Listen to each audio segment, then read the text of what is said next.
Hello everyone. Welcome back to Adventure Recaps. Today I'm going to explain a horror action and comedy movie called Underwater.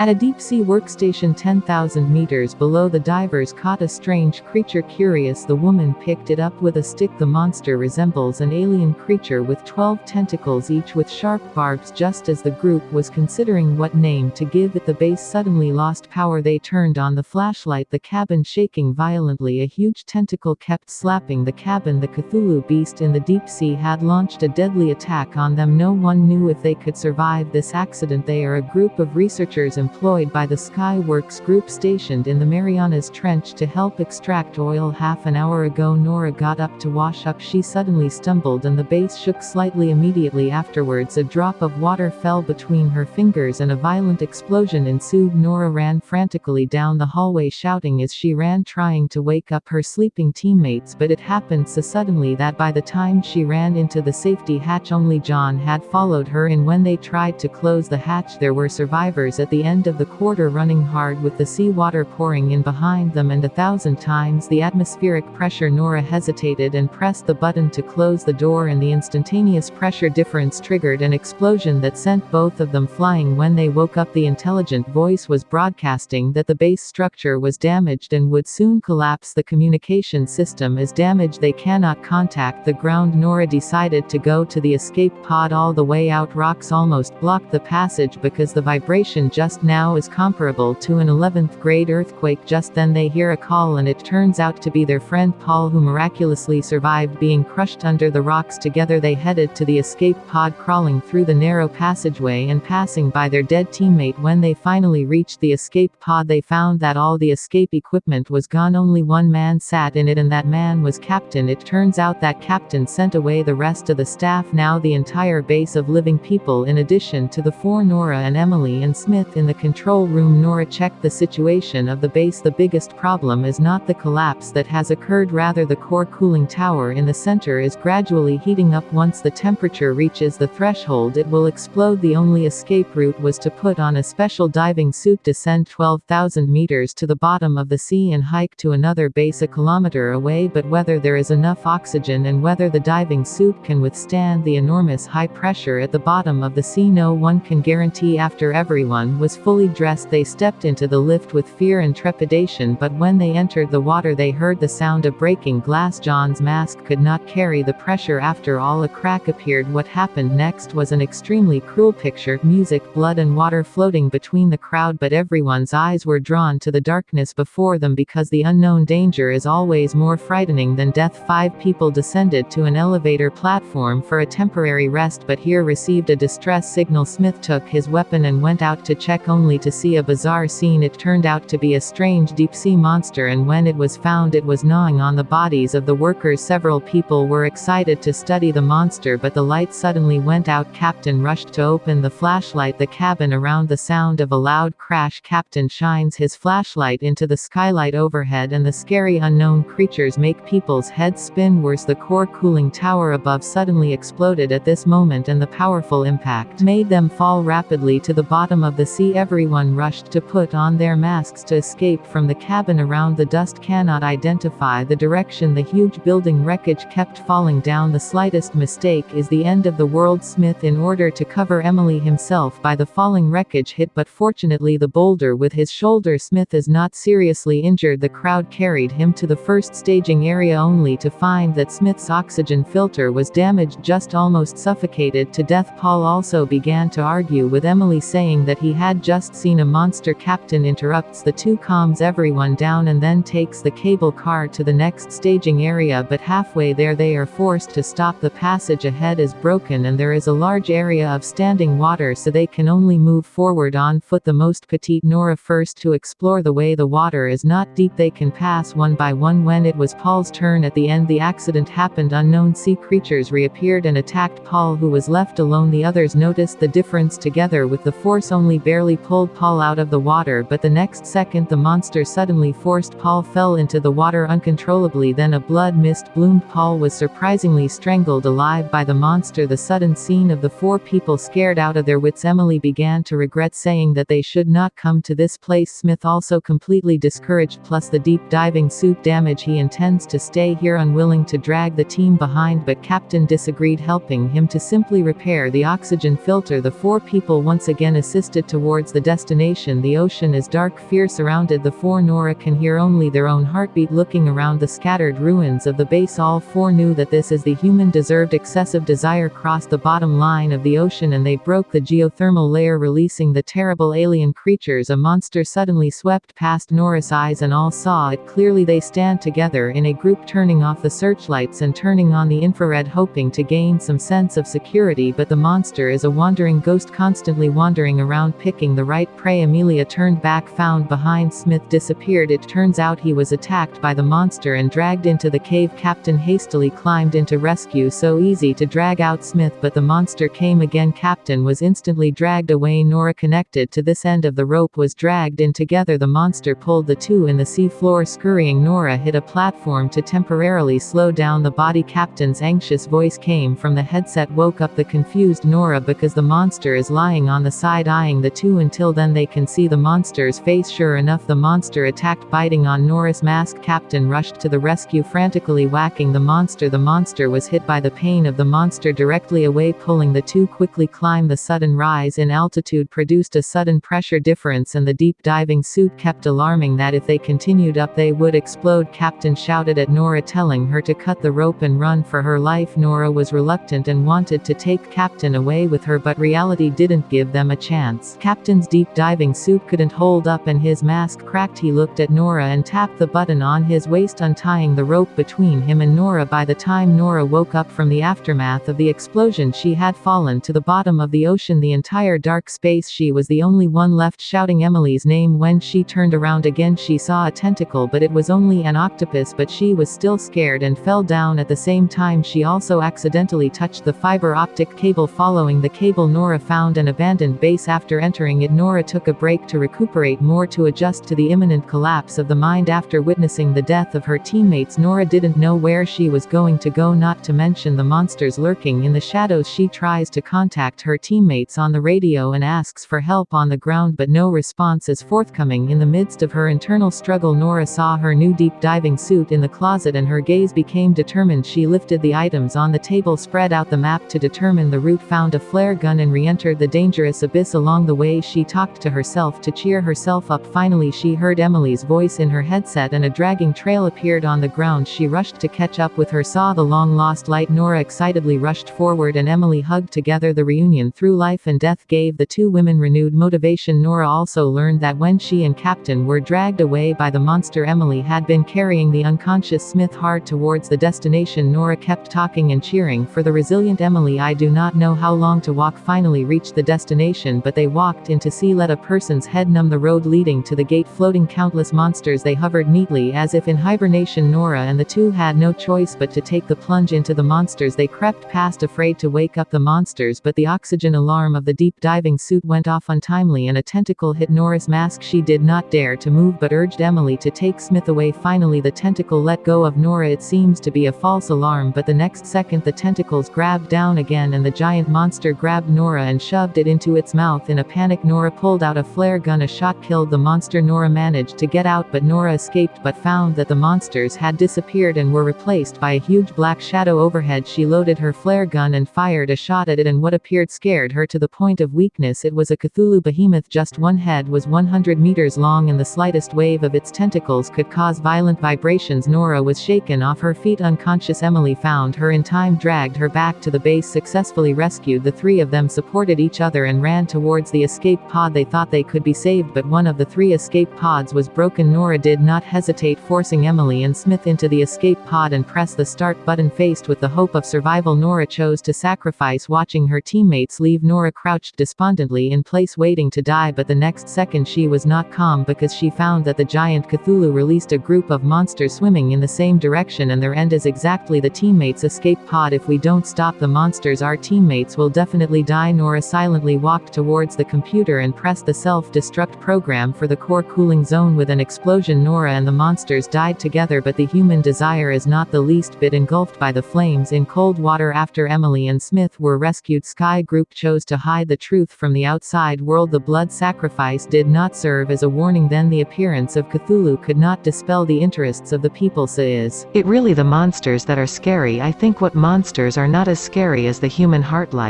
Subscribe the Adventure Recaps for more content like this, and also leave a comment if you want us to recap your favorite movie. Until next time. Thanks for watching.